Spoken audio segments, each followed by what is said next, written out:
প্রিয় ছাত্রছাত্রী, আজকে আমরা শিখব মাস্ট এবং মাস্ট হ্যাভের ব্যবহার।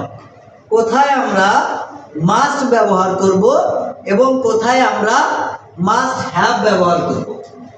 তো মাস্ট মানেই হচ্ছে নিশ্চয়তা প্রদানকারী বাক্য। মাস্ট কি বাক্য তৈরি করে? নিশ্চয়তা প্রদানকারী বাক্য। এখন যদি কোনো বাক্য ভবিষ্যৎকালের কোনো ঘটনা ঘটার নিশ্চয়তা প্রদান করে, তাহলে সেখানে আমরা কাকে ব্যবহার করব? মাস্টকে ব্যবহার করব। কাকে ব্যবহার করব? আর যদি ওই একই নিশ্চয়তা অতীতকালে প্রকাশ করা হয়, কোনো ঘটনা অতীতে নিশ্চয়ই ঘটেছিল এরকম হয়, তাহলে আমরা কি ব্যবহার করব? মাস্ট হ্যাভ ব্যবহার করব। এখন মাস্ট এবং মাস্ট হ্যাভের কোনটার পরে ভার্বের কোন রূপ হয় এটা আমরা একটু দেখে নিব। মাস্টের পরে ভার্বের কোন ফর্ম হয়? ভার্বের প্রেজেন্ট ফর্ম হয়। কোন ফর্ম হয়? কিন্তু মাস্ট হ্যাভ এর পরে ভার্বের কোন ফর্ম হয়? Past participle. কোন ফর্ম হয়? পাস্ট পার্টিসিপল ফর্ম হয়। মানে ভার্বের কত নাম্বার রূপ? 3 নাম্বার রূপ, তৃতীয় রূপ হয়। তাহলে আমরা গঠনটা দেখে নিলাম। মাস্টের পরে ভার্বের কোন ফর্ম হয়? প্রেজেন্ট ফর্ম হয়। এবং কোন টেন্স সাধারণত গঠন করে? Future tense. কোন টেন্স গঠন করে? অর্থটা কোন টেন্সে করতে হবে? ভবিষ্যৎকালে। কোন টেন্সে করতে হবে? আর যদি মাস্ট হ্যাভের পরে ভার্বের পাস্ট পার্টিসিপল হয়, অর্থটা কোন টেন্সে করতে হবে? কোন টেন্সে করতে হবে? অর্থটা অতীতকালে। নিশ্চয়তা প্রদানকারী বাক্য হবে অতীতকালে। এখন আমরা একটু দেখে নিই কোনটায় কোনটা হবে, পরে আমরা ফুল বাক্য করব। সে নিশ্চয়ই যাবে, মাস্ট হবে না মাস্ট হ্যাভ হবে? মাস্ট হবে। সে নিশ্চয়ই গিয়েছিল, কোনটা হবে?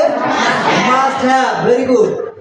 রিমি নিশ্চয়ই তার সাথে দেখা করবে, কোনটা হবে? মাস্ট হবে।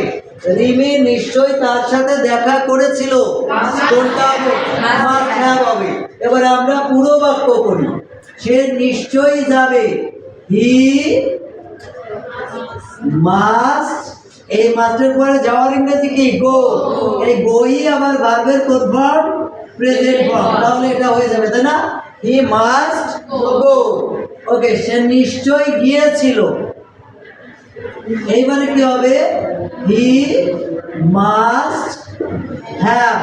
এবারে কি শুধু মাস্ট হবে? মাস্ট হ্যাভ হবে। এরপরে হ্যাভ আসলে আবার কি হবে? ভার্বের পাস্ট পার্টিসিপল হবে।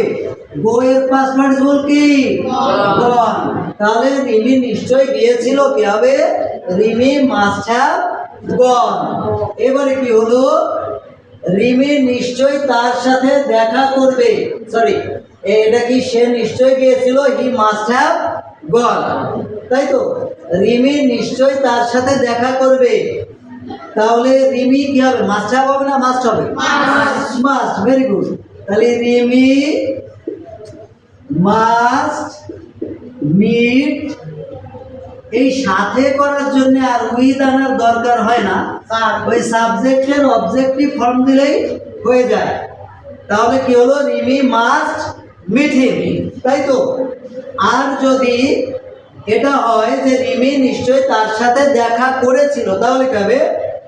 রিমি এবার কি মাস্ট হবে? Must have. এইবারে কি মিটের পাস্ট পার্টিসিপল বসবে না?